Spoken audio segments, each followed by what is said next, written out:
capítulo 1 nos tratan de explicar si la adolescencia es una enfermedad pasajera o una gran oportunidad. Dentro de ello nos explican sobre el desarrollo del cuerpo humano y su maduración, que esto se describe como un proceso dinámico. Esto puede recibir una gran herencia genética, es decir, biológica, que puede llegar a producirse de forma adecuada. También menciona sobre el cerebro infantil o el cerebro adolescente, refiriéndose a la estructura funcional adquirida, ya sea por educación, por el entorno donde vivimos, por nuestras culturas, por nuestras costumbres o nuestras propias experiencias vividas, hasta por nuestras tomas de decisiones. En esta etapa se dice que es necesario la transición de la dependencia del núcleo familiar, es decir, la familia. ¿Por qué? Porque decimos que aquí se forman las relaciones intrapersonales, interpersonales y las sociales. En cambio, aquí vemos cambios de motivación, de impulso, de emociones también. Aquí cabe recalcar que el cerebro se hace un receptivo a la aparición de nuevos estímulos, es decir, ya sean los psicológicos o también los sexuales, reflejando un conjunto de revolución en el mundo afectivo personal, que esto es muy difícil para el adolescente. Esto nos incentiva a que cada adolescente tenga sus propias experiencias, sus propias vivencias. ¿Para qué? Para que esto al adolescente le permita tener una capacidad del cerebro y éste se vaya moldeando. A esto se le llama plasticidad. Hará que cada experiencia vivida obtenga cambios en el efecto y en el proceso de maduración, que es muy importante para pasar a una mentalidad adulta.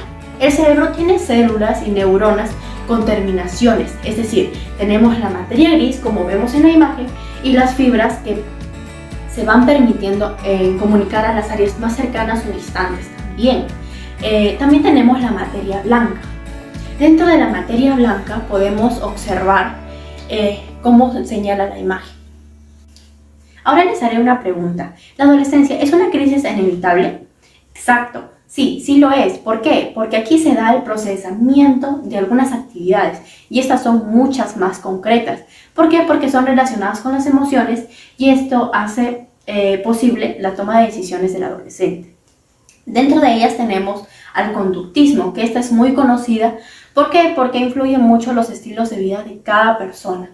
Por eso decimos que los adolescentes toman muchas veces conductas arriesgadas o están dentro de situaciones arriesgadas. ¿Por qué están dentro de situaciones arriesgadas? Porque muchas veces los adolescentes quieren que se hagan las cosas en el momento y como quieren que se hagan. Esto hace que el comportamiento del adolescente sea de inmediato y como él quiere. Por ejemplo, María pide permiso para una fiesta. Sus padres no la dejan ir y ella, en desesperación por su círculo de amigos, toma la decisión de escaparse de la casa. Ella llega a la fiesta y empieza a tomar y no se da cuenta y pierde la conciencia. Se queda dormida en un baño donde es ultrajada. Poco tiempo después se despierta, pero no recuerda nada y está golpeada, está agredida. Al mes se le diagnostica VIH. Esa es una consecuencia que puede tener algunos adolescentes. En esta etapa, muchos debemos cuidarnos, porque cada decisión que tomemos puede ser irreversible para nuestras vidas en un posible pensamiento adulto. En la adolescencia formamos nuestra autobiografía. Esto empieza a construirse por la influencia de nuestra propia identidad, cuando nos preguntamos el quién soy, nuestra personalidad y nuestro estilo de vida. Así como hablamos de las crisis, también vamos a hablar de las estrategias exploratorias cognitivas con las emociones a rojo vivo. ¿Por qué creen ustedes que se le dicen o se le menciona a rojo vivo? Es muy fácil, porque se dice que el adolescente tiene una mentalidad infantil, que esta poco a poco va a dar pase a una mentalidad más adulta, más concreta. Y esto se hace con estrategias, pero obviamente no se da de una forma automática o de una forma inmediata. Recordemos que anteriormente dijimos que el adolescente es muy fantasioso, es muy imaginativo. Y esto es un proceso natural de la adaptación desde un entorno familiar, es decir, desde el núcleo, al aspecto social, porque nos enseña ciertos mecanismos de exploración impulsados con esto a la búsqueda de emociones, ya sean gratificantes o tal vez algunas no gratificantes. Por ejemplo, aquí ponemos la cultura, que aquí nos enseña mucho sobre la exclusividad, las costumbres, formas de vivir que son propias de cada uno, donde aquí facilita respuestas automatizadas, es decir, todas son condicionadas sin pedir un control cognitivo afectivo, porque todo se respeta. Sin embargo, este desarrollo de las estrategias mentales exploratorias y emocionales se van dificultando. ¿Por qué se van dificultando? Porque el adolescente va dentro de un sistema que se llama recompensa y castigo, que esto es muy inmaduro y duro. ¿Por qué? Porque se dice que el adolescente es de por sí inestable, ya que esto se centra en una balanza de beneficios y riesgos, que básicamente vas a perder que vas a tener beneficios. Y aquí pues se pueden proporcionar algunas acciones que, por ejemplo, la integración cognitiva emocional, cuando se logra en un tiempo apropiado y tú tienes el control de tus emociones. Aquí se alcanza el autocontrol. Por ejemplo, ¿no? Si estás en una cola de un banco y una persona se pone delante de ti y tú le dices que ese no es su lugar. Entonces, el sujeto empieza a gritar y empieza a agredirte verbalmente, muy molesto, y tú obviamente te molestas. Y automáticamente piensas en ponerte al nivel de la otra persona. Pero aquí tú dices, cálmate, piensa y actúa. Acá estás demostrando que tienes un buen autocontrol. El cerebro humano es limitado. Al nacer, nosotros ya tenemos el cerebro organizado por 3 capas concéntricas, 2 hemisferios cerebrales, pero cada uno de ellos tiene unos territorios definidos, tales como los lóbulos centrales, frontales, parietal, temporal y occipital. Dentro de ellas tenemos las neuronas que interactúan formando circuitos cerebrales. ¿Por qué? Porque esto influye dentro de la información de nuestro cerebro, que hace cuenta y registro del paso a paso de nuestra historia vivida. También hablamos sobre el cambio de la arquitectura desde nuestro cerebro infantil hasta un cerebro ya adulto, pasando por la adolescencia, que pues bueno, esta se acompaña como una manifestación paulatina de nuestras capacidades propias. ¿El cerebro humano es limitado? Bien, esta pregunta es muy interesante. ¿Por qué? Porque nosotros al nacer ya tenemos un cerebro organizado con 3 capas concéntricas, 2 hemisferios cerebrales, cada una de ellas con territorios definidos. Ahí tenemos los lóbulos centrales, el frontal, el parietal, el temporal y el occipital. Dentro de estas tenemos las neuronas que interactúan formando circuitos cerebrales, que esto influye a la información de nuestro cerebro. Y pues bueno, pasa de cuenta y registro del paso a paso de nuestra historia vivida. El cambio arquitectónico del cerebro, es decir, de un cerebro infantil a un cerebro adulto por el paso de la adolescencia, se va manifestado por capacidades propias, y estas las formamos con nuestras experiencias y nuestras tomas de decisión que se dan en el transcurso de nuestra vida. ¿El cerebro funciona como un todo? Bien, el funcionamiento del cerebro es una coordinación temporal, de golpe, de sincronizaciones. ¿El cerebro funciona como un todo? Bien, el cerebro funciona por coordinación temporal, a golpes de sincronizaciones, es decir, de espacio y tiempo. El puente entre el cerebro y la mente, es decir, el cerebro y la mente no se confunden, pero tampoco se separan. ¿Por qué? Porque la mente capta cada contenido y lo hace más formal en cada representación mental. Esto representa la relación entre el cerebro y mente. Al tener la misma dinámica de paso por cada patrón de actividad cerebral y una red activa, ya bien sea que guarda relación directa a una representación mental y a un estado mental entre el cerebro y la mente, que hoy conoceremos. Ahora nos preguntamos, ¿lo recibido es por herencia genética? No todos los adolescentes tienen igual coeficiente de inteligencia, ni la misma inteligencia general, sino no son tan iguales para algunas habilidades para las matemáticas. Otros pueden ser muy capos para las matemáticas y otros para la lectura o la comprensión. Bien, ahora tomaremos el QI como capacidad de inteligencia general.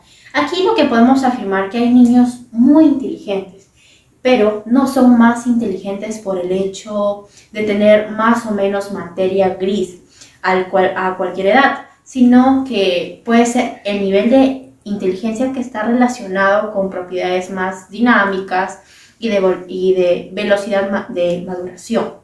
Aquí vemos la esencia cortical durante la infancia y la adolescencia. Por eso decimos que algunas personas tienen muchas más capacidades y muchas más habilidades autónomas que otras. También decimos que no todos somos iguales porque tenemos un distinto temperamento. El temperamento es la capacidad del autocontrol de cada individuo. ¿Por qué? Porque tiene un componente innato y genético.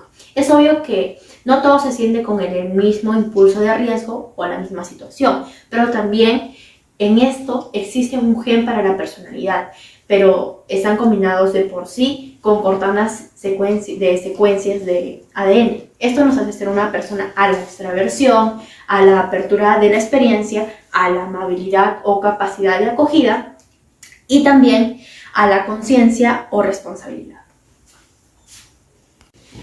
Bien, también decimos que no todos tenemos una igualdad de resiliencia, porque no todos tenemos ese optimismo de aprender a la resistencia mental, aunque pues esta venga ya por parte estimulada o moldeada con un entrenamiento continuo. Para esto se requiere la flexibilidad cognitiva. ¿Por qué? Porque permite reanalizar nuestras propias vivencias y actitudes ante la posible adaptación de las condiciones sociales.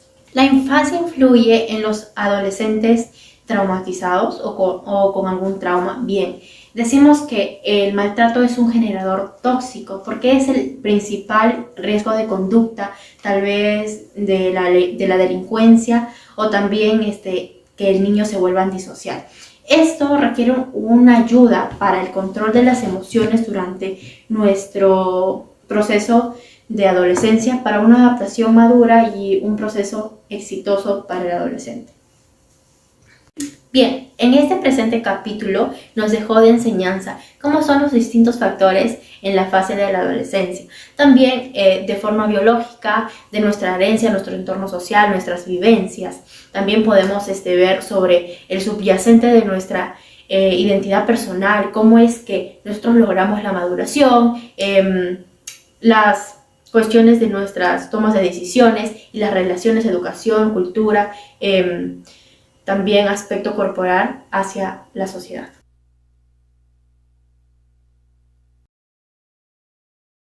Bueno, en el capítulo 2 habla sobre la arquitectura y la huella digital del cerebro en la adolescencia. Como muchos sabemos, los padres entran en preocupación con los adolescentes durante esta etapa porque se le presentan tanto cambios físicos como cognitivos, psicológicos, socioafectivos, entre otros, por lo que su comportamiento va a ser impredecible y tras pasar por la pubertad va a quedar vulnerable. El conectoma humano, una huella digital del cerebro que predice los trastornos mentales. Como ya sabemos, los trastornos mentales se producen a partir de la adolescencia. Estos ayudarán a identificarlos, como por ejemplo cuando Jorge está con una baja autoestima, ansiedad o depresión. Esta huella digital tiene la función de ayudar a identificar sus principios de esta. El impacto de la pubertad, la disponibilidad de hormonas sexuales. Cuando iniciamos la etapa de la pubertad, el hipotálamo alarma a un tipo de neurona y a partir de ahí comienza la maduración sexual. Asimismo, las neuronas del hipotálamo segregan hormonas para la liberación de la gonadotropina para estimular el desarrollo de los ovarios y testículos, que promueven el desarrollo de los óvulos y espermatozoides. La construcción del cerebro desde la vida fetal. En el crecimiento cerebral, en las primeras semanas de la gestación, la parte que más rápida crece es el cerebro, por lo tanto la parte dominante es la cabeza. A mitad de la gestación, partes dentro de la cabeza van desarrollándose, como los axones que están cubiertas por la mielina y asimismo dan paso a funciones sensitivas o de los sentidos como el tacto, la vista, el olfato, entre otros. El desarrollo de la corteza cerebral con la edad desde la nuca hacia la frente. La velocidad de la maduración de los niños y las niñas suelen variar, como por ejemplo, En las niñas, los lóbulos parietales superior y posterior alcanzan el máximo de volumen a los 10 años. Sin embargo, en los niños alcanzan a los 12 años. Igual es en el desarrollo de los lóbulos frontales y temporales, que alcanzan el volumen máximo entre los 16 y 17 años. Las regiones de los lóbulos, tanto frontales, en las últimas suelen alcanzar a un nivel más tardío, por lo que son las últimas en madurar. A eso se le conoce como último proceso de maduración o una etapa de desarrollo definitiva. Las áreas de las emociones y la memoria diana de las hormonas sexuales. La maduración de 3 áreas subcorticales del sistema límbico, es decir, la amígdala cerebral, el hipotálamo y el hipocampo, son sensibles a estas hormonas sexuales tanto femeninas como masculinas. Estas entran en funcionamiento cuando las personas de diferentes sexos, es decir, hombre o mujer, entran en contacto o interacción dentro de un contexto social. Entonces, podemos tomar como ejemplo nuevamente a Jorge, que va a interactuar con su amiga para una tarea de inglés. Entonces, la cual las hormonas sexuales entrarán en el funcionamiento debido a la interacción que estos hacen dentro del contexto social. Las amígdalas cerebrales procesan las emociones y las relaciones sociales en la maduración del cerebro social. En las chicas se desarrolla más rápidamente la amígdala del hemisferio derecho y en los hombres la del hemisferio izquierdo. Con el desarrollo del hipotálamo, el cerebro tiene más disponibilidad a los estímulos sexuales. Es decir, el hipocampo está implicado en la formación de la memoria emocional. De aquí nace la formación de la identidad y por lo tanto el adolescente se pregunta del quién es y el cómo es. Maduración de las conexiones funcionales del cerebro. Conectoma de los 2 hemisferios en la adolescencia. Las actividades de ambos hemisferios son innatas. Los centros de actividad de la izquierda se relacionan más con las áreas clásicas del lenguaje, mientras que la de la derecha con la red de control de atención. El conectoma del hemisferio derecho es mucho más denso en conexiones que el del izquierdo. Durante la adolescencia, las arquitecturas de ambos hemisferios tienen un proceso debido a las hormonas de la pubertad. El trazado de las conexiones según el sexo. Los trazados de los cerebros de los hombres tienen más conexiones dentro de los hemisferios que las mujeres, pero el trazado de los cerebros femeninos conectan más los 2 hemisferios, predominando la participación cruzada entre los centros de actividad situados. Los centros masculinos, que se especializan más con las áreas de cognición y de funciones ejecutivas, y su diferencia es que los hombres tienen más una mejor habilidad motora y sensomotor. En los cerebros de las mujeres, en este caso cerebros femeninos, se relacionan más para integrar el modo de procesamiento analítico con el modo de procesamiento emocional, de forma que entre lo cognitivo y lo emocional son más intensas las mujeres. Las mujeres pueden superar a los hombres en la atención, en la fluidez de palabra o en la memoria de rostros. Las fibras y los fascículos de la arquitectura del cerebro. Para el desarrollo y la maduración del cerebro existe un patrón general de las fibras de los hemisferios, tanto izquierdo como derecho. La sincronización de la actividad de neuronas viene permitida por el cableado del cerebro a través de las fibras que forman parte de las terminaciones axónicas de las neuronas y también de los fascículos de fibras. La herencia en el desarrollo de la microestructura cerebral. La herencia no es algo que se dé en todos los casos, pero sí en la mayoría. Tal es el ejemplo de los adolescentes de 12 a 16 años en comparación con los adultos. Mostró que la influencia de la herencia sobre la microestructura de la materia blanca disminuye conforme va pasando la edad, mientras que aumenta la influencia del ambiente a lo largo de la vida. En conclusión, luego de haber leído el capítulo 2, podemos concluir sobre el concepto de la arquitectura y la huella digital en el cerebro, cuando se llega a la etapa de la adolescencia, en un nivel tanto biológico como psicológico o a nivel personal. Pudimos conocer su función de detectar los trastornos en el inicio de la adolescencia, además de cómo iba madurando el cerebro conforme el individuo pasa por las diferentes etapas, ¿no? Se conoció también que las hormonas sexuales que se activan al comenzar la adolescencia permiten que el individuo pueda interactuar con la sociedad y así desarrollar y madurar al mismo tiempo. También se da a conocer el origen del cerebro y cómo se va formando desde la vida, además que queda en claro también que los hombres desarrollan más algunas actividades, tanto sensomotoras como ejecutivas o cognitivas, y las mujeres van desarrollando funciones emocionales o cognitivas sociales.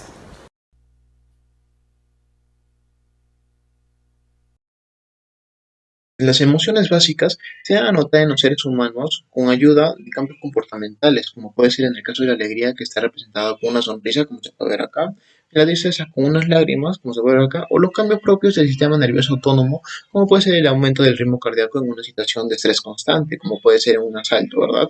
Dichas respuestas son originadas gracias al ambiente social en el que nos encontramos y enriquecen nuestra mente, ya sea llenándola de experiencias nuevas o con emociones sumamente diferentes. Sumado a esto, las emociones tienen significados diferentes que se pueden analizar de manera intrínseca como de manera extrínseca, y este análisis nos ayuda a moldear nuestra forma de actuar de acuerdo al estímulo presentado. Es más, el razonamiento y nuestras decisiones necesitan de nuestras emociones, que sirven como agentes motivacionales o de guía. Por otro lado, el mundo afectivo que tiene cada persona afecta en tres aspectos: directamente en la identidad propia, en el comportamiento y en la salud mental. Esto sucede porque dicho mundo afectivo altera el pensamiento de la persona y actúa de manera holística con el mundo racional o más intelectual. Un ejemplo es cuando nos encontramos en una situación donde se experimenta mucho enojo y actuamos por impulso. Mayormente, esto pasa en los adolescentes por el simple hecho de no tener esa capacidad de autocontrol para poder analizar las ventajas y desventajas de la situación. Se puede afirmar desde una perspectiva anatómica que muestra la autora del libro que el cerebro emocional comprende aspectos emocionales y cognitivos que interactúan entre sí y no de manera separada. Con lo cognitivo podemos atender y comprender lo que está pasando a nuestro alrededor, y con lo emocional podemos darle significado propio a todo ello. Además, el par de complejos amigdalinos ayuda a que la información sensorial tenga entrada y salida. En la adolescencia, la famosa tormenta hormonal hace presencia con la pubertad, pero daremos mucho más énfasis en el efecto que tiene este proceso en las decisiones de los jóvenes. Nos referimos a que se tiende a prestar más atención en las experiencias nuevas y gratificantes, que se necesite motivación para poder aprender cosas nuevas, que se busquen recompensas inmediatas y con ello se tengan en cuenta primero los beneficios que las consecuencias de nuestros actos. Eso no es del todo malo, ya que esa búsqueda de nuevas experiencias ayuda al adolescente a que conozca su realidad, tenga más responsabilidades y desarrollen esa autonomía necesaria para el futuro. Ya de adultos, hay un equilibrio entre las consecuencias, ventajas y de la recompensa que se espera, pero siempre consultando a las experiencias vividas, ya que predicen lo que puede pasar si se elige el camino malo o bueno. Volviendo a la adolescencia, este desequilibrio en el sistema de recompensas genera que el menor se vea envuelto en situaciones no normativas, como puede ser el ser dependiente de una droga, el tener un bebé por el descontrol en las relaciones sexuales sin protección en tiempos precoces, o el estar envuelto en conductas delictivas con una pandilla. Esto puede ocasionar trastornos de ansiedad y depresión. La base neuroanatómica del sistema de recompensas es el núcleo accumbens, que tiene conexiones específicas que conecta con la corteza prefrontal. Ante un problema, este se conecta con la corteza singular anterior. Con respecto al sistema de recompensas, las emociones también las generan. y se debe a la dopamina o más conocido como la hormona de la felicidad y de la motivación.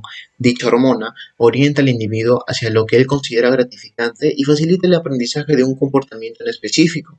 Eso también se puede explicar desde un enfoque conductual, con la teoría del condicionamiento clásico y operante, que explica la relación entre estímulo y conducta y cómo un reforzador positivo o negativo puede incrementar o disminuir la generación de la conducta ante el estímulo. Siguiendo con la dopamina, este importante neurotransmisor actúa de diferentes formas en nuestro cerebro y propician la motricidad, la atención, el aprendizaje y la memoria.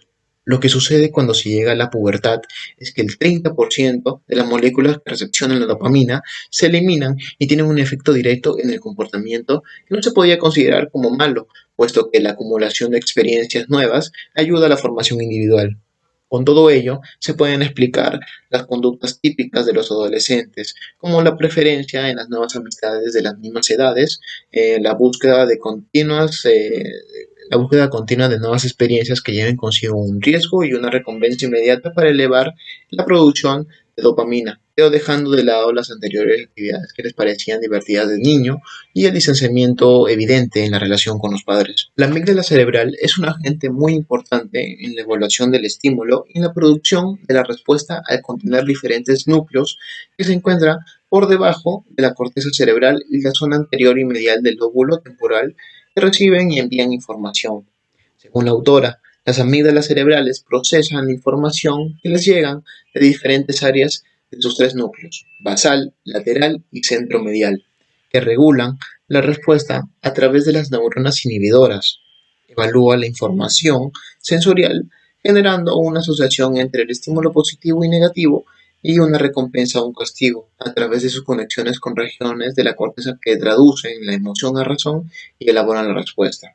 Con todo ello, se puede afirmar que los núcleos basales, laterales y centromediales del par de amígdalas participan activamente en las respuestas conductuales, puesto que los núcleos laterales y basales reciben información ambigua de los sistemas sensoriales y del tálamo, pero luego se convierten en información con significado, ya que se consultan las experiencias anteriores que se encuentran en el hipocampo. Después de esto, se activa el sistema endocrino del hipotálamo, que libera hormonas para la retroalimentación de la información. Este mismo activa la hipófisis, que manda señales neurovegetativas que vuelve a la amígdala para que se elaboren respuestas de huida o acercamiento, según sea el estímulo, ¿verdad? Por consiguiente, la amígdala consulta el núcleo accumbens, centro del sistema de recompensa, como vimos antes, que libera neurotransmisores que modulan el flujo de la información en la amígdala. Al final de todo esto, las emociones se traducen en razones para la elaboración de una respuesta cognitiva emocional y que se necesita de la ínsula para que procese los cambios comportamentales que resultan de la somatización de las emociones. Reforzando el anterior párrafo, la unión de lo emocional con lo cognitivo necesita de conexiones específicas de algunos núcleos de la amígdala cerebral y neuronas que se encuentran en las áreas corticales y subcorticales para la comprensión del estímulo y la creación de una respuesta que se adecue a dicha situación. Por otra parte, todas estas conexiones son diferentes en cada persona por el simple hecho de que cada uno tiene experiencias, decisiones y percepciones diferentes. Las emociones son importantes en la vida del ser humano y cuando se convierten en razones influyen mucho más de lo que parece, porque afectan la razón, motivación, atención, aprendizaje y la toma de decisiones, como por ejemplo, en una situación triste, creo que todos hemos pasado por eso, algunas personas tienden a alejarse por el simple hecho de que quieren estar solas, pero luego se dan cuenta en otro momento que donde domina la razón, que no era mala idea de que alguien esté ahí para poder desahogarse y aliviar el dolor que produce dicha. En cuanto al autocontrol, se refiere a ese poder o habilidad que nos permite regular muchas emociones, pensamientos, comportamientos y deseos en situaciones con tentaciones e impulsos provenientes del exterior, pues el control del tiempo subjetivo es característico de esta habilidad, ya que con ello podemos planificar, proponer los objetivos a largo plazo, de elegir entre dos o más opciones y moldear nuestra decisión.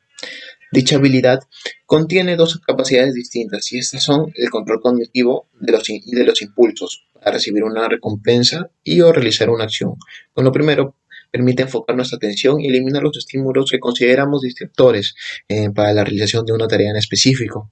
Eso también tiene relación con la eliminación de pensamientos que significan una distracción y para todo esto se necesita utilizar en conjunto el circuito cognitivo y afectivo. Con respecto a lo segundo, el control de los impulsos se trata de alargar el tiempo de espera de una recompensa. Esto evita que se tomen decisiones sin analizar los pros y contras de la situación. Esta capacidad de retrasar la gratificación depende de cada uno. Y esto se ve reflejado en la infancia, debido a que la facilidad o dificultad que tiene la persona para retrasarlos puede predecir cómo actuará en la adultez frente a un contexto emocional. La gestión emocional hace referencia a ser conscientes de las emociones que sentimos, aceptarlas y regularlas si es necesario. Sin embargo, estamos dentro de una sociedad donde piensa que la muestra de los sentimientos hacia uno mismo o hacia los demás representa la debilidad de la persona. Según la autora, el falso bloqueo emocional llevado a cabo mediante represión conlleva dos aspectos adversos.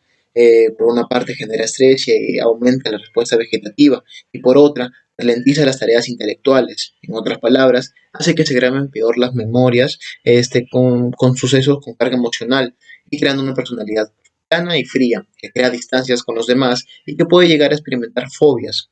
Esto se puede ver reflejado dentro del mundo virtual con el famoso término felicidad tóxica y que se ha empezado a adueñar de la personalidad de muchos influencers.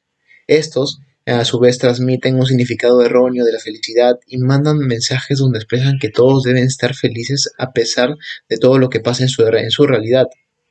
Esto es muy perjudicial para la vida de las personas porque afecta en la salud mental de ellas y les puede generar posibles casos de estrés, ansiedad o derivar una posible depresión por guardarse todo lo que sienten. Esta regulación emocional nos enseña a ponerle nombre a nuestros sentimientos y darle un significado propio, reconocerlas y dejarlas que los demás las reconozcan.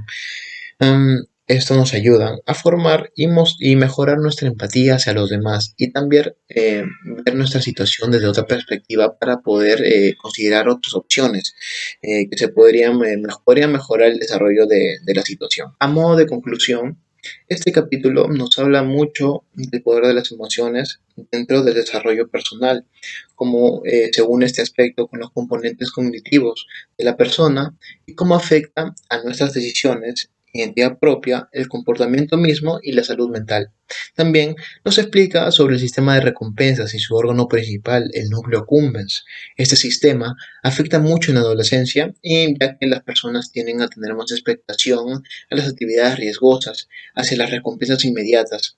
Esto último está muy relacionado con el nivel de dopamina, la hormona de la felicidad y la motivación, que interactúa directamente con el sistema antes mencionado, puesto que las emociones fuertes, gratificantes y riesgosas generan niveles altos de dopamina que satisfacen al individuo y con ello garantizan la repetición y aprendizaje de dicha actividad. Es más, se menciona que el autocontrol está muy relacionado con el control de impulsos en un contexto emocional, la dilatación de una recompensa, el análisis extensa de la situación y el control del tiempo subjetivo, es decir, el poder proponerse metas a largo plazo, que está muy relacionado con la espera de las recompensas. En última instancia, se habla sobre la regulación emocional, que es el proceso en donde se reconocen las emociones, sentimientos y pensamientos para la búsqueda de otra perspectiva, decisiones beneficiosas para la salud mental y la apertura de las emociones hacia los demás. Sin embargo, el no poder comunicarlo implica un daño mental grave por la acumulación del estrés, el centralismo que hay hacia las emociones negativas causadas por la situación, por lo que ocasiona que las habilidades cognitivas se vean alteradas por esta carga emocional.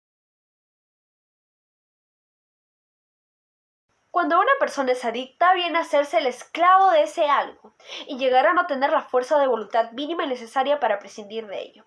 En este caso, podemos decir que las adicciones suponen un condicionamiento, en donde buscamos respuestas satisfactorias que desgraciadamente nos vuelven dependientes. Por otra parte, tenemos diversas perspectivas sobre las adicciones, sobre todo en adolescentes, ya que sabemos que la adolescencia es aquella etapa en donde se busca pasar por diversas vivencias y retos con la finalidad de conocerse a sí mismo.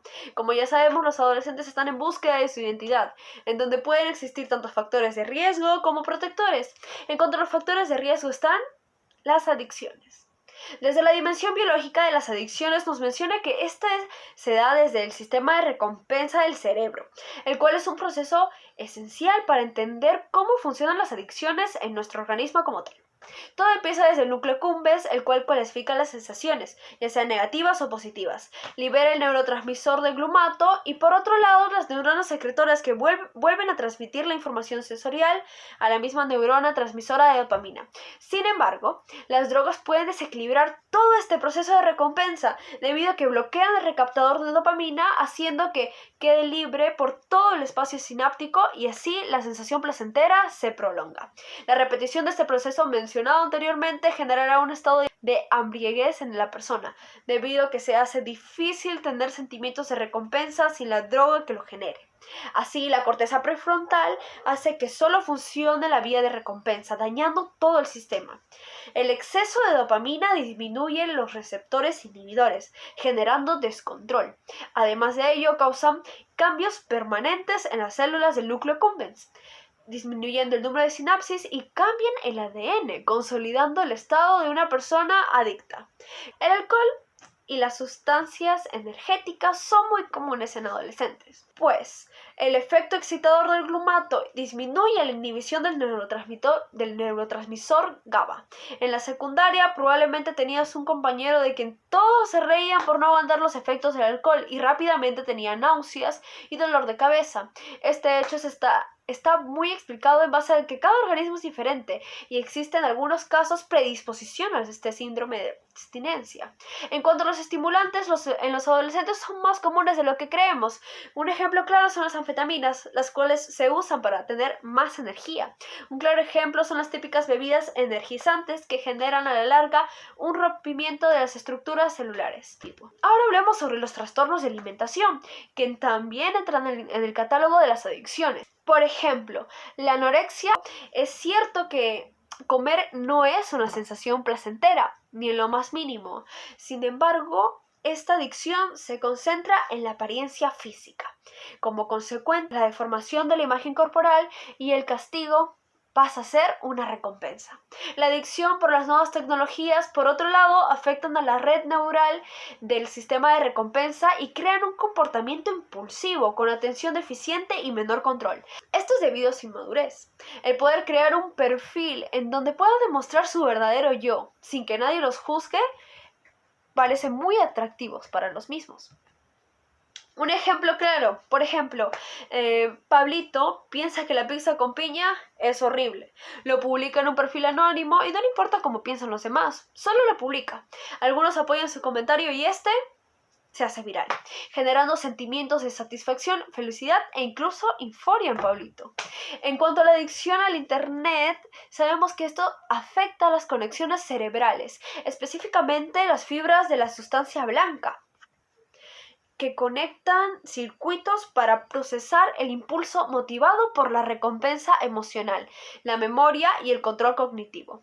Por ejemplo, Luciana espera pacientemente al lanzamiento de un video musical. Tiene muchas expectativas de por medio y se siente muy emocionada. Sin embargo, no sabe que las fibras de la cápsula externa son alteradas, las cuales se relacionan con el procesamiento de expectativas de recompensa y las del cuerpo calloso, por lo que se genera un trastorno de ansiedad emocional acompañada con la adicción.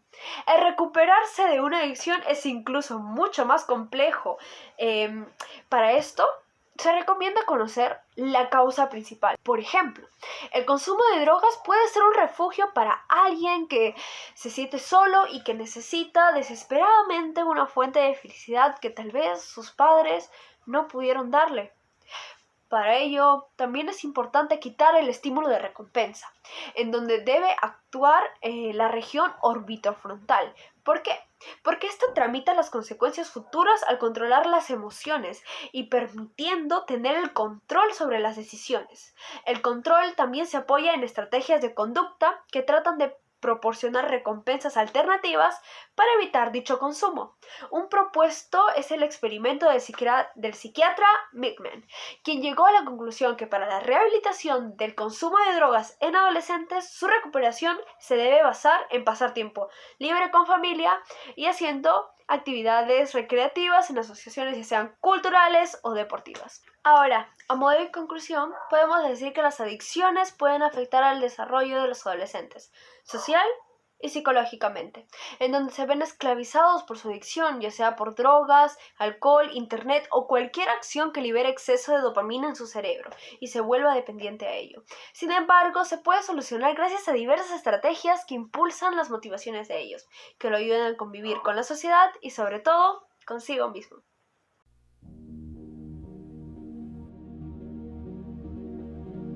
El adolescente tiende a experimentar bastantes cuestiones de sí mismo y de las cosas que no llega a comprender en su totalidad. Es algo natural que tenga estas peculiaridades. Sin embargo, pocas veces se interioriza los eventos con algún significado, ignorando el proceso vital y buscando una respuesta directa a todo lo que no entiende. El recuerdo de largo o corto plazo puede tener una relevancia bastante grande en ese punto y también en su misma autorreflexión. Una acción que implica la memoria conocer el plano subjetivo del sujeto en cuanto a su vida. Y esto se le llama metamemoria.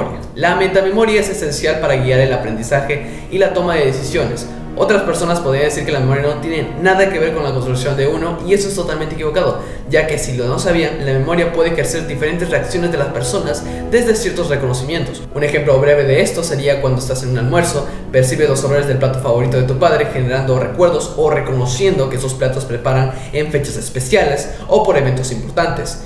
Es por eso que la memoria se ha de consolidar para que los recuerdos se guarden a largo plazo.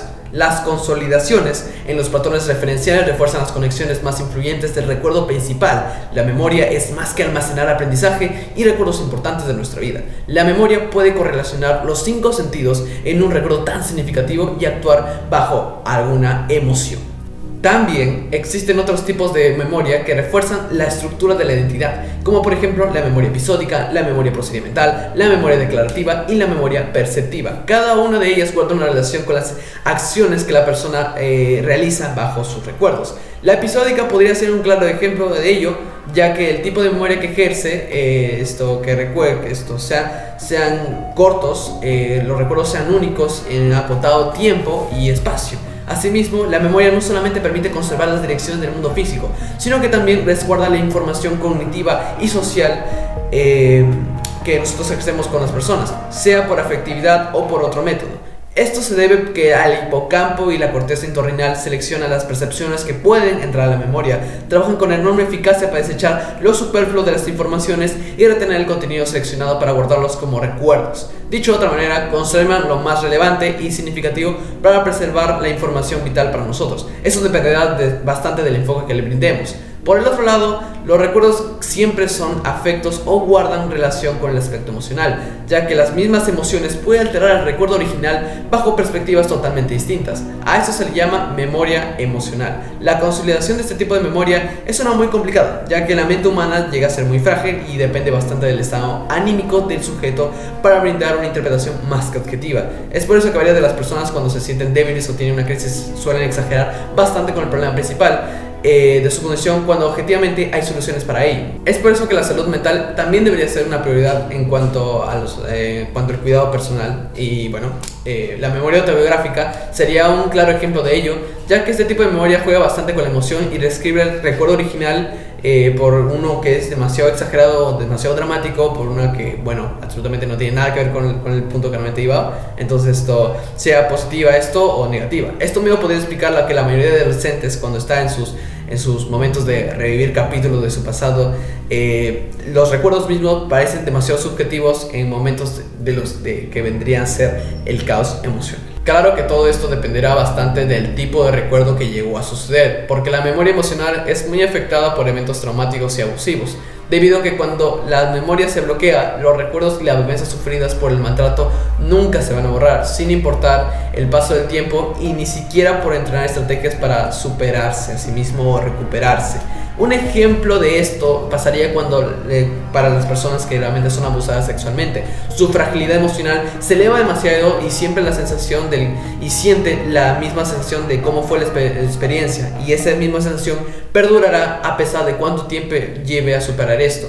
Cada vez que vuelva a guardar el recuerdo en una situación grata, el recuerdo de hecho no cambia. Lo que ocurrió ocurrió, lo que pasó, pasó. Pero el estado emocional positivo con la liberación de dopamina cambia las consecuencias negativas de la respuesta del estrés tóxico que se supone el maltrato o, bueno, el recuerdo traumático.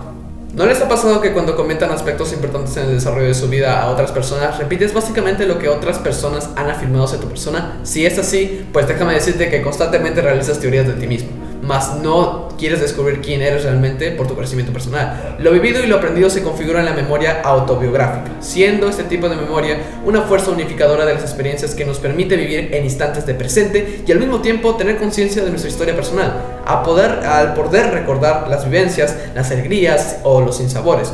Es esencial para la construcción de la propia identidad. Si este fuera lo contrario, llevaría a la pérdida del contacto del propio yo con nuestra vida o con nuestra historia y, en pocas palabras, nos sentiríamos perdidos. ¿Acaso crees que mantener tu memoria entre presente y futuro es una complicación bastante enorme? Pues déjame decirte que no es el caso. Mantener la información en el presente proporciona una conciencia de las acciones que aplica en la actualidad y discernimos de lo que realmente está pasando. Administrar dicha información gestiona una visión más objetiva al futuro de pensamientos, ideas, algún evento que podamos realizar. El control de las informaciones proporciona una estructura bastante sólida de algún posible impulso relacionado con alguna emoción.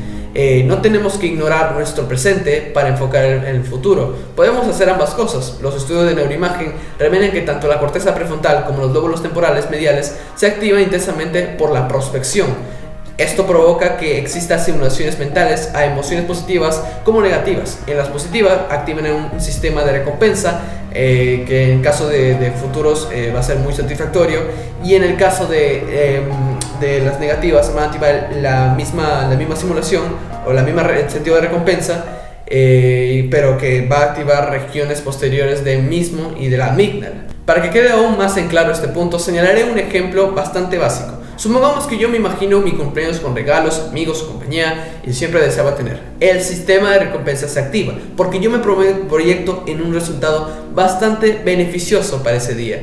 En cambio, si proyecto ese mismo día con mucha más negatividad, que empiezo a generar pensamientos como no van a venir las personas que quiero, realmente mis padres no van a tener tiempo para comprarme regalos, el mismo sentido de recompensa va a estar, el mismo sistema de recompensa se va a activar, pero la cuestión es que el resultado va a ser uno más decepcionante porque esperaba un resultado mucho más que mal. Todo lo experimentado o guardado y puesto en presente en un momento concreto permite el ámbito imprescindible de un pensamiento más creativo.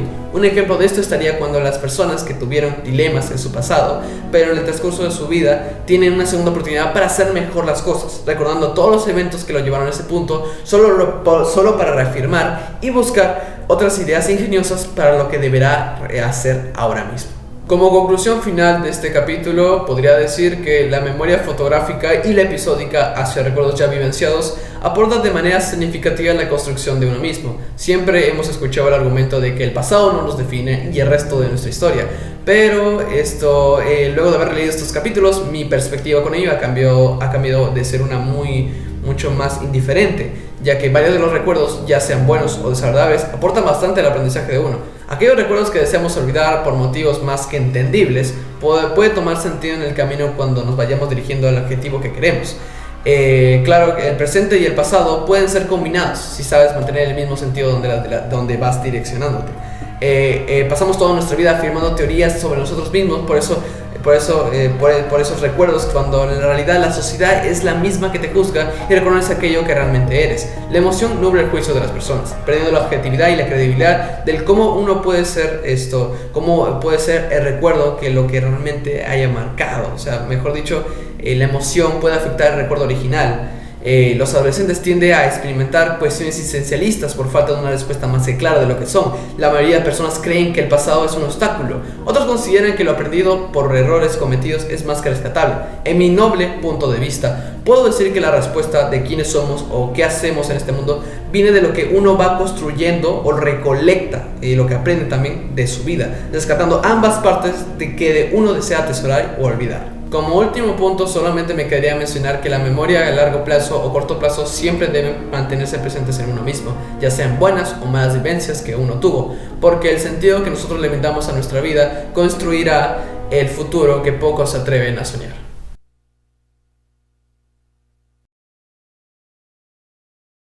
Muchas personas dicen que los ojos son la ventana al alma, Pero con lo expresado por la autora, para mí no tiene mucho sentido esta frase y se debe tomar en cuenta también las expresiones faciales, ya que con estos nos permite comunicarnos a pesar de no usar palabras o sonidos. Según la autora, con las expresiones faciales nos comunicamos. Los gestos anteriores al lenguaje son un medio clave para transmitir información y facilitar el entendimiento mutuo en la interacción cara a cara.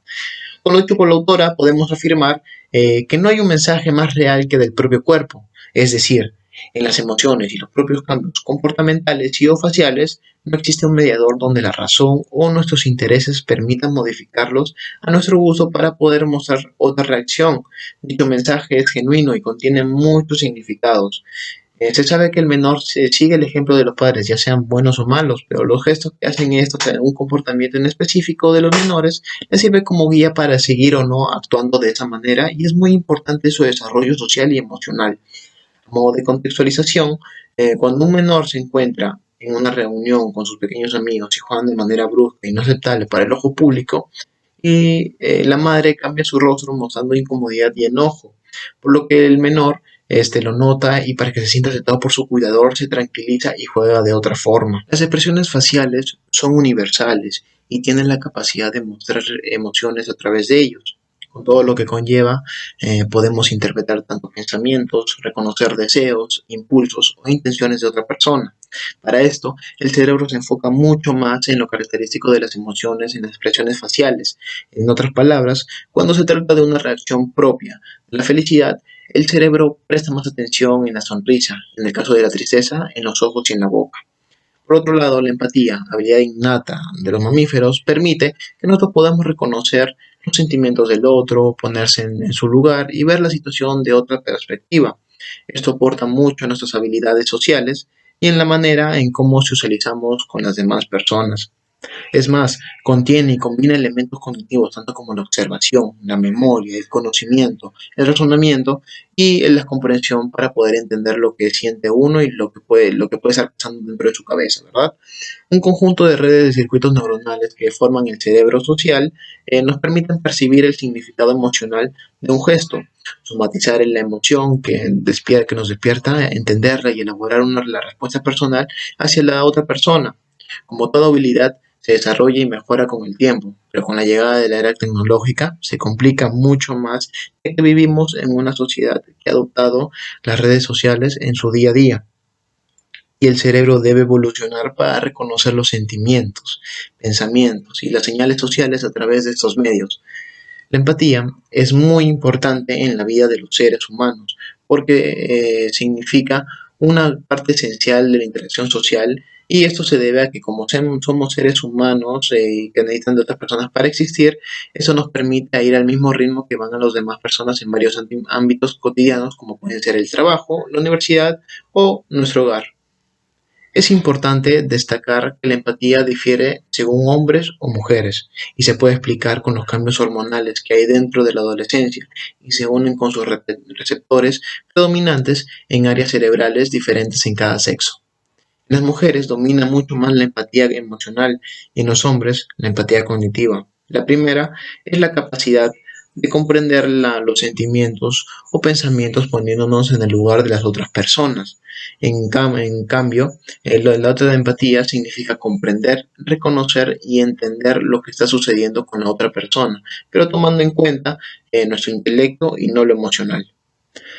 El comportamiento prosocial y el espíritu altruista de la persona son aspectos propios de la empatía, que cambian en el transcurso de la adolescencia. También ocurren cambios en el cerebro que se dan a tiempos diferentes, como es la capacidad de detectar el carácter social del estímulo que se procesa en las áreas temporales y occipitales, además del surco interparietal hacia la mitad de la onda de maduración, el procesamiento emocional del estímulo del área subcortical y conectado a la corteza medial orbitofrontal más tarde que el primero, y por último el nodo cognitivo de la corteza prefrontal responsable de la inhibición de la respuesta de la conducta dirigida a objetivos y los comportamientos sociales complejos, es el que se concluye con mucha más tardanza. Es cierto que los adolescentes prefieren tener relaciones sociales con personas de su misma edad, Pero cuando un menor se adelanta a sus tiempos madurativos, es decir, su maduración no tiene una relación directa con lo que el menor piensa, ya sea por influencia social o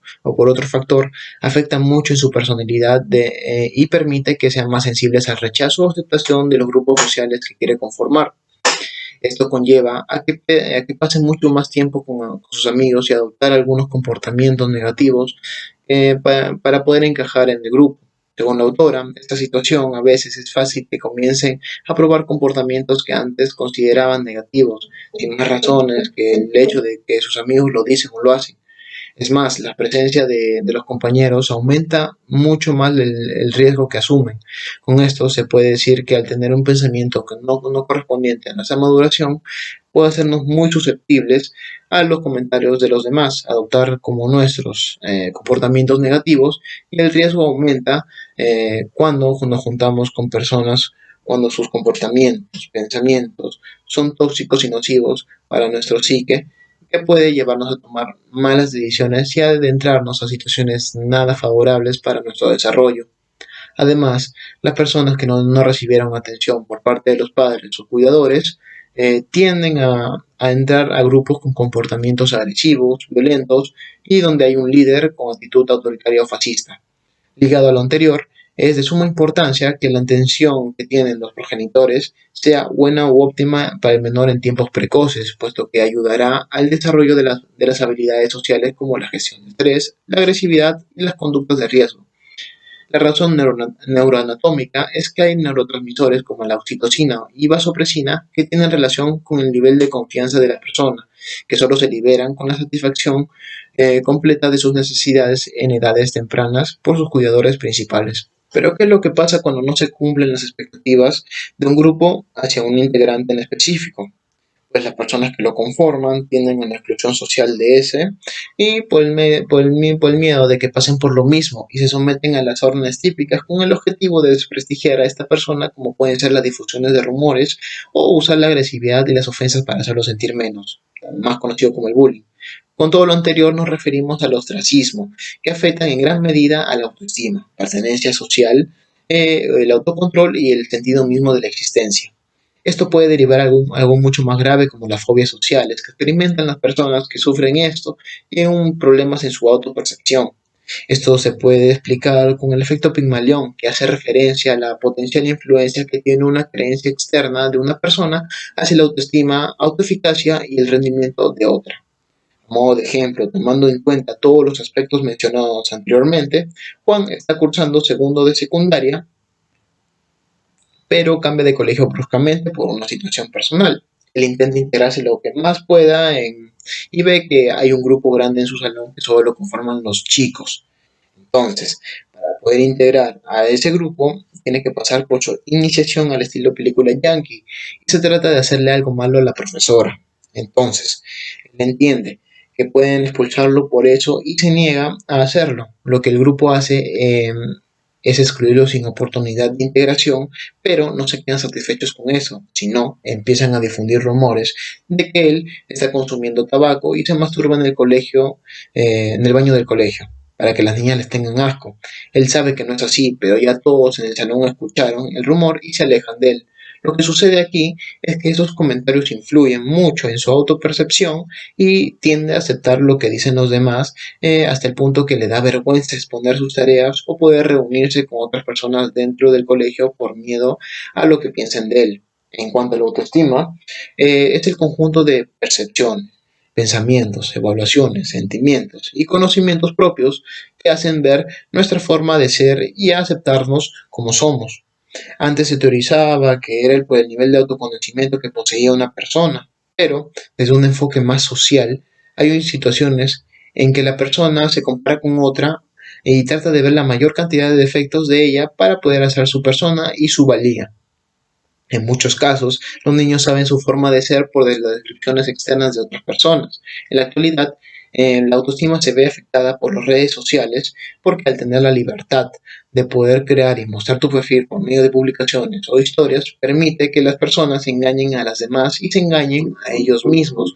Una descripción llena de características estereotipadas que buscan el perfeccionismo y no mostrar lo que realmente son. A modo de ejemplo, podemos tomar en cuenta los catfish, se refieren a las personas que crean cuentas falsas eh, con una descripción totalmente falso, con el objetivo de estafar o abusar de una víctima. Hubo un caso muy sonado en redes sociales donde se trataba de un influencer llamado Cachinero Maldito que recibía mensajes de personas homosexuales con el fin de sacar fotos privadas para enviárselos a un grupo privado por la red social Telegram, con más de 20.000 usuarios que se dedicaban al catfishing. En este capítulo, a modo de conclusión, explica la importancia de las expresiones faciales en la comunicación con las personas, porque dichas expresiones no pueden ser alteradas ni modificadas por nuestra conciencia. Eh, y no podemos transmitir otro mensaje corporal, sino transmiten lo que nuestro cuerpo siente y esta manera de comunicarnos es universal para todos. Es decir, todas las personas poseen las mismas expresiones faciales. Además, como este lenguaje influye en el desarrollo de nuevos comportamientos en los menores, puesto que sirven como una guía de lo que deben o no seguir haciendo. En cuanto a la empatía, su importancia radica es que es una habilidad innata del ser humano que nos permite conocer la situación, emociones y pensamientos de una persona en un contexto en específico. Hay dos tipos de empatías que se diferencian entre sexos, pero con esto yo no quiero decir que cada uno le pertenece a un sexo en específico, sino que tiene una predominancia que se adecua a ello. Existe la empatía emocional correspondiente a las mujeres, que se refiere a la capacidad de entender emociones y pensamientos poniéndose en el lugar del otro. Y la empatía cognitiva, característico de los hombres, corresponde con la habilidad de entender y reconocer la situación del otro sin dejar al lado nuestra intelectualidad para el desarrollo de un abordaje. Por otro lado, la autora hace mención la susceptibilidad de los adolescentes a la presión social y explica las razones. Es más, habla sobre el hostigamiento social que sufre un menor cuando no quiere seguir a un grupo en específico, con características fascistas y autoritarias, y que a raíz de esto, dicho grupo busca la manera de perjudicar a ese participante por no seguir las normas grupales afecta mucho, pero mucho, ya que le genera un tipo de fobia social y esto puede alterar el desarrollo de su personalidad. En último lugar, habla sobre la autoestima, que es el reconocimiento de nuestras habilidades y competencias personales, así como nuestros defectos, errores, para que nos ayuda a aceptarnos como realmente somos. En adición a esto, se habla desde una perspectiva social y cómo las personas construyen su autoestima enlistando los errores de otros. Del mismo modo, como las redes sociales alteran el significado de la autoestima con la libertad que hay en cuanto a las creaciones de descripciones estereotipadas, buscando la perfección e ignorando sus defectos y habilidades. Como primer punto tenemos a un mapa social en el cerebro. Bueno, a diferencia de un mapa físico, el mapa social es de tipo cognitivo, personal y egocéntrico. Y se construye de forma que arme una esfera alrededor de nosotros. Se menciona también que el mapa que elaboremos lo conformarán las distintas personas que están en nuestro entorno y con las cuales nos relacionamos día a día, familiares, amigos, vecinos, compañeros, etc. El cerebro de los afectos. Lo mencionado anteriormente tiene mucho que ver con la afectividad, o en este caso los afectos, que hacen posible la división de la realidad en categorías vitales. Por ejemplo, el ver a una persona que apreciamos después de mucho tiempo da una sensación agradable. En esta realidad, la persona contará como el estímulo, mientras que la afectividad que hayamos desarrollado con esta categorizará y percibirá la situación dando como resultado el sentimiento de agrado. Las regiones de la amígdala evalúan los afectos. La amígdala es considerada como un tribunal de justicia que juzga los estímulos y selecciona las respuestas a estos mismos. Los afectos pueden ser modulados y entrenados. Se menciona también que los afectos pueden ser modulados de forma voluntaria. Según Vizquerra, las personas son actores que de forma consciente manejan su conducta a nivel observable. A lo que hace alusión el autor confirma el hecho de que los seres humanos somos capaces de controlar a voluntad nuestros comportamientos. La amistad, el menos natural de los afectos. La amistad es el menos natural de los amores debido a que es el menos instintivo, como refiere Lewis. El odio y la carencia de afectos. Se presenta el odio como parte de los estados mentales subjetivos que se pueden cuantificar en términos de actividad cortical. La corteza premotora se activa ante la posibilidad de un ataque y el polo frontal es crítico en predecir las acciones de otros. Y el putamen derecho lleva a cabo la percepción del disgusto en alguna situación agresiva. El maltrato infantil afecta al desarrollo del cerebro social. El cerebro de las relaciones interpersonales y los afectos quedan severamente afectados ante el abandono, maltrato o abuso, y más si estos factores se presentan en la infancia. La soledad en el mundo virtual se procesa como un maltrato.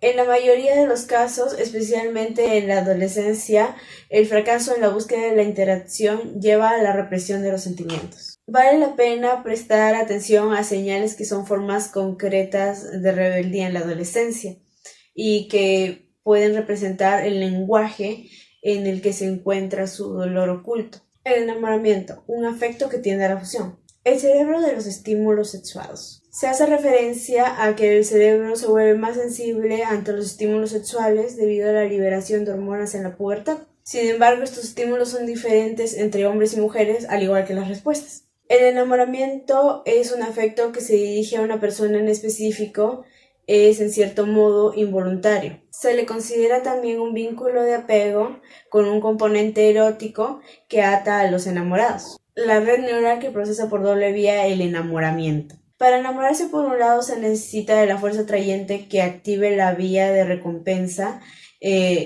a través de la dopamina u hormona de la felicidad.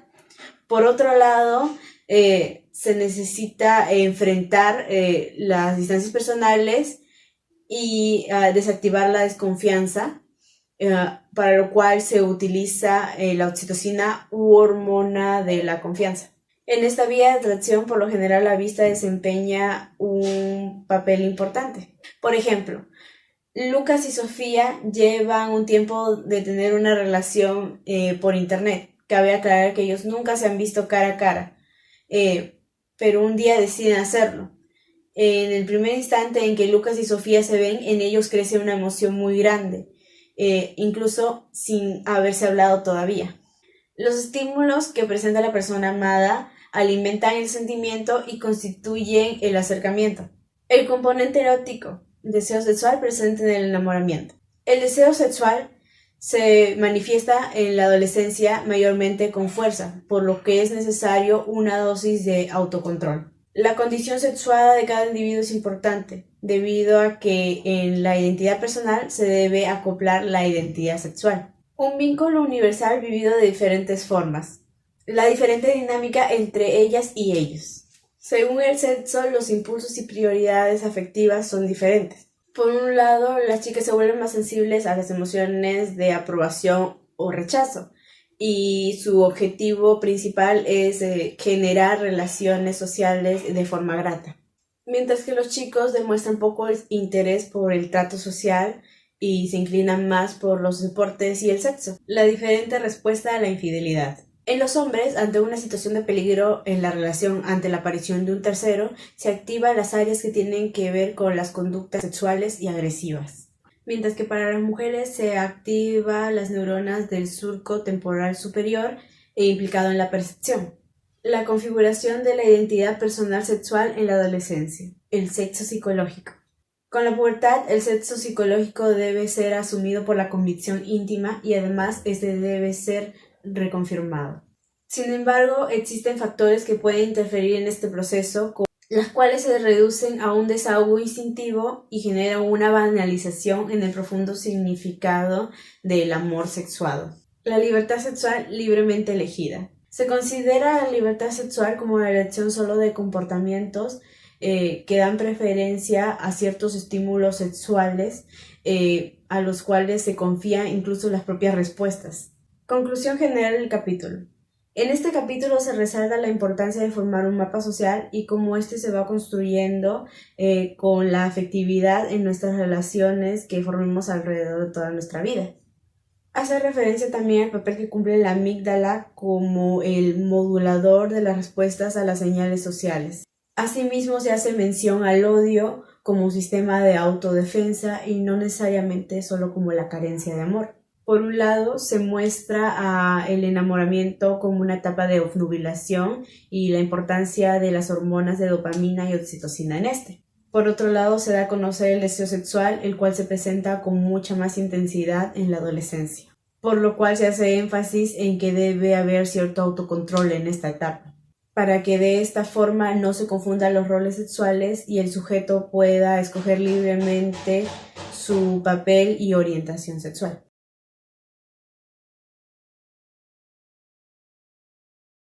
Una crítica positiva que se puede evidenciar en el libro es que tiene el objetivo centrado y además nos explica los puntos tanto positivos como negativos desde el origen del cerebro. Y también sé cómo se va desarrollando a través del proceso de maduración para llegar a la etapa de la adolescencia. También describe detalladamente la funcionalidad de cada parte del cerebro y es un buen aporte para tener en cuenta y conocer lo que sucede durante nuestro constante cambio que pasamos para prever o saber de qué parte del cerebro surgen complicaciones o también frente a una determinada enfermedad o cambiar al llegar a la adolescencia.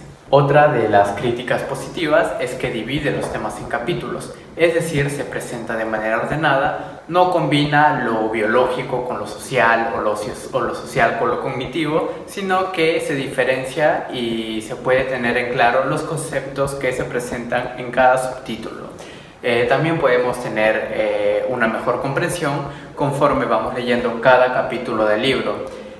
Como libro es recomendable para obtener una información extra o algo que ya conocemos y reforzar algunos puntos a tratar durante la etapa de la adolescencia. Por el otro lado, y ahora tocando los aspectos técnicos que realmente tuvo el libro, uno de los mayores problemas que ha tenido a través de todo el análisis de los capítulos es que no eran muy consistentes con el orden que estaban estableciendo. Por momentos se direccionaban al punto focal del subtema planteado, como en otras ocasiones se alejaba totalmente de esa misma premisa. Un ejemplo de esto sería en el capítulo 5, en el cual su enfoque era uno mucho más existencialista en la etapa adolescente. Sin embargo, en un punto de los subtemas se olvida completamente esa premisa y se enfoca más en los tipos de memoria.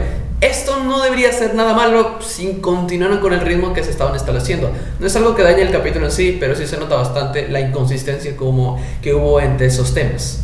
Asimismo, otro de los errores que realmente hemos podido captar a lo largo del análisis es que pareciera que los mismos subtemas planteados fueron escritos por personas totalmente diferentes, haciendo que redundaran bastante en el mismo punto que ya habían aclarado. Un claro ejemplo de esto es cuando se habla de la herencia genética, de nuestra forma biológica, entre otros. La cuestión es que redundaron bastante con la premisa, cosa que con anterioridad ya se había explicado y ya se había entendido. Por otro ejemplo, también estaría cuando se habla de la inhibición de los neurotransmisores GABAs. Extienden bastante ese mismo concepto a lo largo de los subtemas sin mostrar algo diferencial de ese concepto. Se podría decir que este es el problema más perjudicial que tienen los capítulos. A veces se notaba que la información necesaria para entender el capítulo era muy poca y el resto de texto era más un complemento de lo que se podría haber rescatado.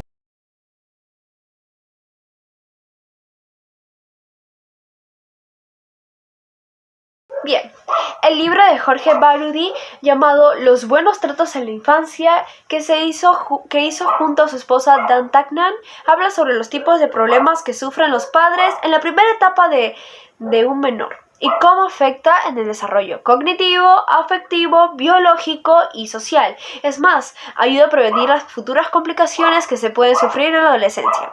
Dicho libro toca temas como la resiliencia, el apego y la importancia del contexto ecológico del menor en la producción de patologías. Este puede complementar el libro El cerebro adolescente de Natalia López Moratalla, ya que incluye estrategias que nos aportan mucho conocimiento a la hora de abordar una estrategia con un adolescente que sufrió dichos problemas y poder entender las posibles complicaciones que pueden surgir dentro de la etapa de la adolescencia y con la llegada de la pubertad. Además, ambos libros se complementan, puesto que hablan desde perspectivas similares, es decir, desde un enfoque social y biológico, desde la niñez hasta la adolescencia. Así que incluso se puede apoyar a los padres que son primerizos, que no saben cómo abordar un desarrollo óptimo para su pequeño hijo y entender posibles repercusiones en la conducta del menor.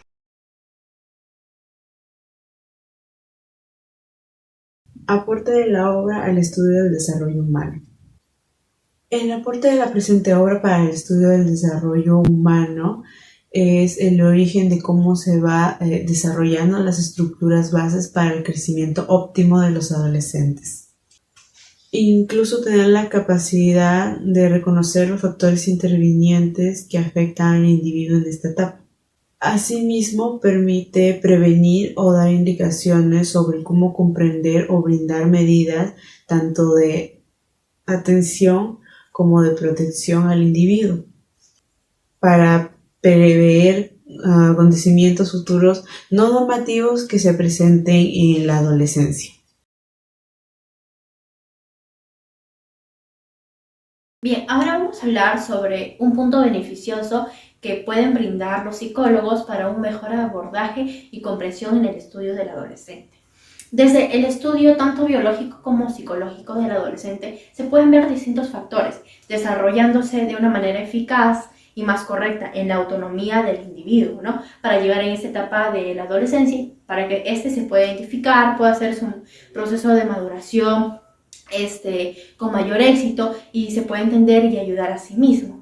También podemos hablar sobre elaborar estrategias de autoayuda para los jóvenes. Por otro lado, vemos que el libro es muy adecuado porque no solo muestra el entendimiento de cómo es el procesamiento de los adolescentes, sino también habla cómo los padres de familia pueden hacer una labor conjunta y pueden ayudar en este proceso y que todos tengamos un proceso adolescente beneficioso.